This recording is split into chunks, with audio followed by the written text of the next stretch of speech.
पाठ 7। सलीम का आत्मविश्वास। 14 नवंबर का दिन था। आज विद्यालय में बाल दिवस धूमधाम से मनाया जा रहा था। सभी बच्चे बहुत खुश थे।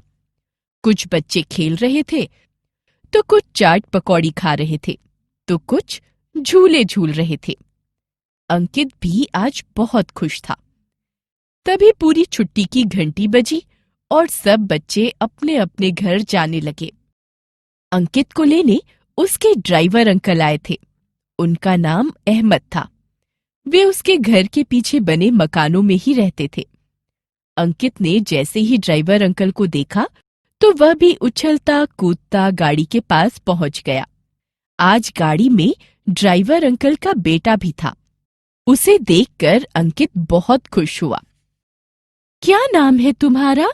अंकित ने पूछा। सलीम, उसने हकलाते हुए बताया। कौन सी कक्षा में पढ़ते हो? सलीम कुछ नहीं बोला तो ड्राइवर अंकल ने बताया, बेटा, सलीम को हकलाने की बीमारी है।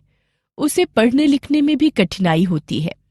वैसे भी हमारे पास इतना पैसा नहीं है कि हम इसकी पढ़ाई पर खर्च कर सकें। ड्राइवर अंकल की बात सुनकर अंकित सन्न रह गया। बोला, नहीं अंकल, सलीम को हमारे प्रेम और सहारे की जरूरत है। सभी बच्चे एक से नहीं होते। अंकित ने मन में निश्चय किया कि वह सलीम की अवश्य सहायता करेगा। उसने सलीम से पूछा, क्या तुम पढ़ना चाहोगे?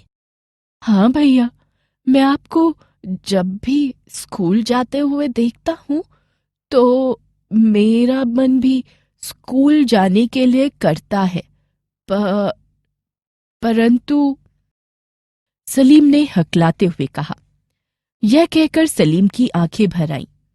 अंकित ने धीरे से उसके कंधे पर हाथ रखा। तब तक घर आ गया था। अंकित ने हाथ हिलाकर सलीम से विदा ली। घर आकर अंकित ने अपने माता पिता को सलीम के बारे में बताया और कहा, क्या हम सलीम की सहायता कर सकते हैं? उन्होंने प्यार से अंकित के सिर पर हाथ फेरते हुए कहा, अंकित, तुम्हारा विचार बहुत अच्छा है। हम अवश्य ही सलीम की सहायता करेंगे। अगले दिन अंकित के माता पिता ने सलीम का दाखिला पास के ही एक विद्यालय में करा दिया। अंकित ने भी अपने जेब खर्च के जोड़े हुए पैसों से सलीम के लिए किताबें, कॉपियों और विद्यालय की यूनिफॉर्म लाकर दी। अंकित के मन में सहयोग की भावना को देखकर उसके माता पिता गदगद हो उठे। उन्होंने अंकित की पीठ थपथपाई। अब सलीम विद्यालय तो जाने लगा, पर झिझक और भय का राक्षस उसे आगे नहीं बढ़ने दे रहा था। एक दिन विद्यालय से घर आते हुए अंकित ने देखा कि सलीम बहुत उदास है और उसकी किताब नीचे रखी हुई है। वह सलीम के पास रुक गया। उसने किताब उठाकर सही जगह पर रखी और प्यार से बोला, सलीम, क्या बात है? तुम परेशान क्यों हो रहे हो? सलीम रोने लगा। उसकी आंखों से आंसू बहने लगे। वह हकलाते हुए बोला, भैया, शायद मेरी किस्मत में पढ़ाई नहीं है। मैं बहुत कोशिश करता हूं, पर सब बेकार। कहकर सलीम फूट फूट कर रो पड़ा। अंकित ने उसे सांत्वना दी, फिर बोला, सलीम, तुम चिंता मत करो। तुम अवश्य ही पढ़ना सीख जाओगे। मैं तुम्हारी सहायता करूंगा। उस दिन के बाद अंकित सलीम के साथ अब और ज्यादा समय बिताने लगा। एक दिन अंकित ने देखा कि सलीम धीरे धीरे गुनगुना रहा है।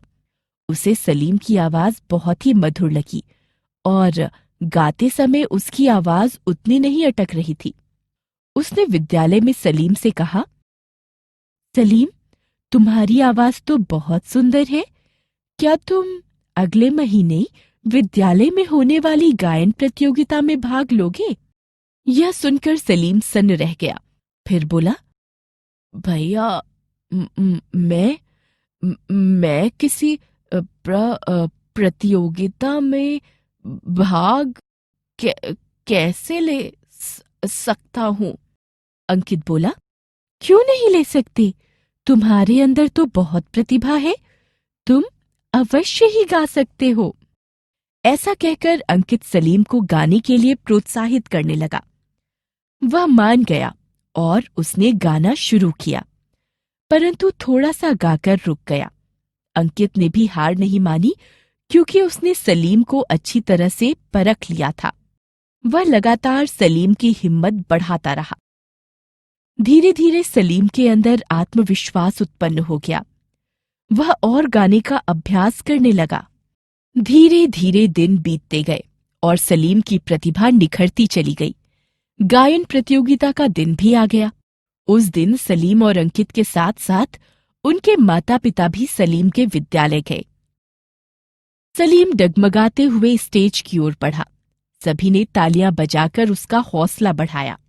सलीम की मधुर आवाज में देशभक्ति का गीत सुनकर सबकी आंखें नम हो गई। कुछ देर बाद प्रतियोगिता का परिणाम घोषित हुआ, जिसमें सलीम को प्रथम पुरस्कार मिला। विद्यालय के प्रधानाचार्य, सभी अध्यापक अध्यापिकाएं और विद्यार्थी सलीम की प्रशंसा करने लगे और विद्यालय का प्रांगण तालियों की गड़गड़ाहट से गूंज उठा। उस दिन के बाद सलीम में हर चीज के प्रति आत्मविश्वास उत्पन्न हो गया। अब उसके पढ़ाई में भी अच्छे अंक आने लगे।